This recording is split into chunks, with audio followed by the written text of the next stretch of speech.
left for the day, but I just want to say, remember, like and subscribe to the Ultimate Cleveland Sports Show on YouTube. We appreciate all the support you guys give us. It lets us do everything. Don't miss any of the Ultimate shows. If Borrega does get hired sometime after today's show or tomorrow before the show, we'll go live with an Ultimate Cavs stream. So make sure you have notifications, like and subscribe. We appreciate everything. Awesome. Tyvis, you good? Or just fixing his IFB? Mm-hmm. All right, there was a rumor that came up earlier this week that the Cleveland Browns and San Francisco 49ers could, in theory, be trade partners for Brandon Aiyuk. The 49ers have yet to commit long-term money to Brandon Aiyuk. Amari Cooper's entering the last year of his contract. The Niners don't seem keen on paying Aiyuk $30+ million a year, which is what he is apparently asking for. So, Tyvis, I'll start with you on this. If the Brandon Aiyuk rumors are a possibility, mm-hmm. Does it make sense for the Browns to try and acquire the second-team All-Pro receiver from the San Francisco 49ers? See, this is the thing about this. Does it make sense from a field standpoint to have two young wide receivers locked up and have a quarterback locked up and be able to build that chemistry? Yes. But see, this is the problem that comes with him is if you trade for him, you got to pay him. Yep. That's one. And if you pay him, who's not getting paid? Yep. And are we ready to see specific names that we care about walk? That's essentially what we're going for, because you got to pay your quarterback. You already paid Judy, and now you got to pay another wide receiver top tier money. Is it worth giving up? Is he worth maybe losing out on some defensive players? Maybe you can't pay Martin Emerson. Maybe you can't pay JOK. It's certain guys that will be affected by that move. And I don't know if he's that good enough for me to give up all of those extra pieces, if that makes sense. Don't get me wrong. He's a really good player, really good wide receiver, very athletic. But I don't know if I'm willing to part ways with other key pieces on the other side of the ball for him, if that makes sense. Jason? I'd like to know this before they sign the Judy extension. They had to know this, right? They had to know the Aiyuk status and situation before they – because if you can trade for Jerry Judy or Brandon Aiyuk, I think you're trading for Brandon Aiyuk. Mm-hmm. Now, the price is very different. Yes. Sure. But Ayuk's the significantly better player. Yeah, and I don't know from San Francisco's standpoint, why do you do that? Why do you acquire Amari Cooper? Because he's only on a 1 year deal, deal. And if he does want an extension, he's a shorter, cheaper extension than Brandon Aiyuk. If I'm the Browns, I do it in a second, and I love Amari Cooper. I do that in a second. Ayuk's better than Cooper. Let's call a spade a spade. Yes. He's better than Cooper. And he's younger. Yes. So you essentially got your offense. You got two wide receivers and your quarterback and your tight end for 4 years. And you're already all in on Deshaun, so might as well go all in. Give him every option you can. And I hear what you're saying. Are you willing to part ways with the other people on the other side of the ball? If you have to give up JOK to get Brandon Aiyuk, yes. And in terms of contracts, yeah, I do that. I don't think he'd be the only one. I don't know that. Ayuk's going to get. He's asking, according to reports, for about $30 million a year based off the new wide receiver hire. JOK had a monster year. Yeah. And he is a terrific player. So just for argument's sake, let's say potentially you had to get rid of MJ Emerson and JOK. You couldn't pay neither one. I pick somebody else besides Emerson because Earl will drive here. Earl ain't here right now. Earl ain't here. One of your guards. It's one of your guards, and that's true. Yeah. If it's a guard and JOK,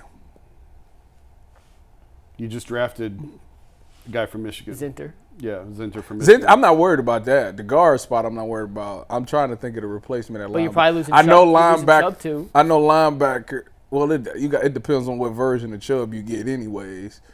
Because linebacker is the least prioritized position on the defensive side. Yeah, but he was so good last year. He was phenomenal. I mean, in the Houston, he was the only person that actually showed up. No, he was so good. All right, so the way I looked at this, on paper, the Browns and 49ers are a match made in heaven for this trade. And I'm not saying it's going to happen. I'm just saying on paper, it's a match made in heaven. In theory, San Francisco could flip Aiyuk, who they're not going to pay, for Cooper, and it'd probably be Cooper and a pick. I'm not sure what round, but Cooper and a pick. You get a guy and a receiver in Amari Cooper who's extremely productive. He's number one receiver in the NFL. You get a pick. You don't have to pay the same length and/or money that you would to Aiyuk. You keep yourself in that championship window. He probably gets a shorter extension. It is what it is. From the Browns, they get a better upgrade at their receiver one. As you mentioned, it locks them in with Judy. It gives you all this offense with Watson, yada, yada, yada. It makes perfect sense. Does Aiyuk put the Browns in a different tier than Cooper does? Like, how big is that gap? I'm not sure it's a giant gap in 2024. Like, I don't think Ayuk's significantly better than Amari Cooper. He's definitely better. But I don't think he's significantly better in 2024. However, my guy Alec, when he first sent me this tweet on Tuesday, sent me that first tweet we showed about the rumor. And I said, well, how would you pay Aiyuk? And he goes, I don't. I just bring him in and say all in 2024. So my head then went to this. The Browns do not, and let me make it very clear, the Browns do not have the draft capital unless they want to give up another 2 first-round picks, which I can't imagine Andrew Berry doing, to acquire Brandon Aiyuk without also giving up Amari Cooper. Can we all agree with that? Yeah. Mm-hmm. But, in a world where Andrew Berry takes a playbook from Les Snead and says, F them picks, I mean, he's done it twice. and they can get Brandon Aiyuk into this clubhouse without giving up Amari Cooper, let me tell you about what could be the best offense the NFL's seen in the last decade plus. A receiver trio of Brandon Aiyuk, Amari Cooper, and Jerry Jeudy is now your 3.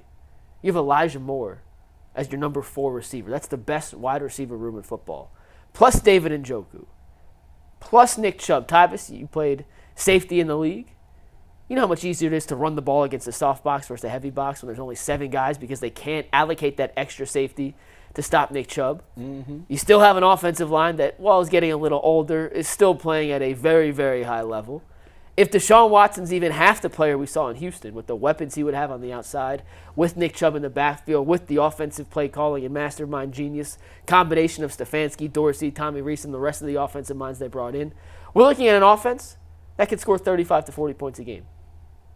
With that defense, that was the number 1 defense in terms of points per game allowed last season, which that may not continue in 2024, but I have no reason to believe it's going to take a significant step back. You push all your chips in for 1 year, make 2024 Super Bowl or bust, and adding Brandon Aiyuk to that offense gives you a damn good chance to win and hoist the Lombardi Trophy next season. Are you insinuating that the Browns should trade their 1st and 2nd round pick for Brandon Aiyuk? I'm very tempted. It's never going to happen. In a million years, it will never happen, but I'm very tempted. You do know you need a left tackle after this season, right? Yeah. Just re-sign Jed Wills. Are you okay with that? If I have Brandon Aiyuk, yeah. Because I don't Get have the ball out in 3 seconds. I don't have a better option. It is what it is. Like, you got to pick and choose. Run to the right, get the ball out quick. You got to pick and choose. I'm just asking. These are the questions that you got to ask I said yourself. I'm tempted. That offense would be so dynamic. If you were to trade Brandon Aiyuk for Coop, I'll hear that. What was Ayuk's year last year? Not last year, the year before that. What was he had 1,000 yards and I think 6 touchdowns. So has he been 1,000 yards outside of his rookie year? He's been 1,000 yards. No, he's played 4. He's been 1,000 yards each of the last 2 years. Okay. See, Coop is guaranteed. Like that's now, but last season, I would say. And Steve, if you go to the Cooper versus Aiyuk comparison graphic, it's 2 down. He had a better year than Amari Cooper last season. Made 2nd team All-Pro, and that's in an offense where he With is Deebo probably Samuel, the 3rd option Christian offensively. McCaffrey. Yeah. He's a better player. Like, Amari's great. Ayuk's a little better than Amari Cooper right now. I tell you what, I need to see how this offense look because if they still ran the same offense that Kevin ran, he'd be perfect because I think Kevin and Kyle kind of run similar things. Yes, they do. That bang 8 that we talk about with Coop, he does That's the right exact there. same Yeah. thing. So it would be actually perfect. He transition over and pick it up and be able to do it right away. However, now that the offense is transitioning to more of this spread style, obviously that gives him more space and opportunity. I just think I don't have a problem with Brandon Aiyuk at all. I think he's a good player. Like I said, I think he's very athletic, and I tell you, it gives you your receiver moving forward. But all I'm telling you is you have to say bye to somebody. Yeah. That's the only thing. You can't re-sign him. Somebody keep that you everyone care else. about, that you admire, is probably gone. You actually bring up a really interesting point, though, that people disagree with you. I said the same thing. This is San Francisco's offense. Kevin's trying to run San Francisco's offense in a lot of ways. But Brandon Aiyuk has had a ton of success, obviously, in offense. But if you change that offense, is he going to be the same player in a different offense? Typically, talent emerges.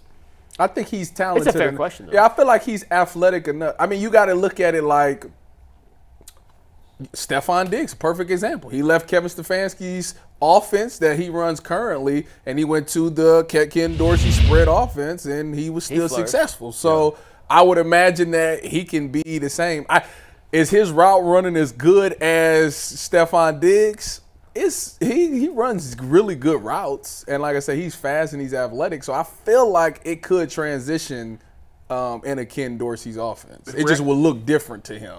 I hear what you're saying about like go all in on 1 year, but I actually think an Aiyuk deal lengthens their window because you're trading a 30-year-old for a 26-year-old receiver who should have 4 to 5 prime years still in front of him. Obviously, you have to resign him. I was saying go all in by keeping Cooper in the trade and push to. But in a theory, flipping Cooper for Aiyuk, I do agree with you. It lengthens the window.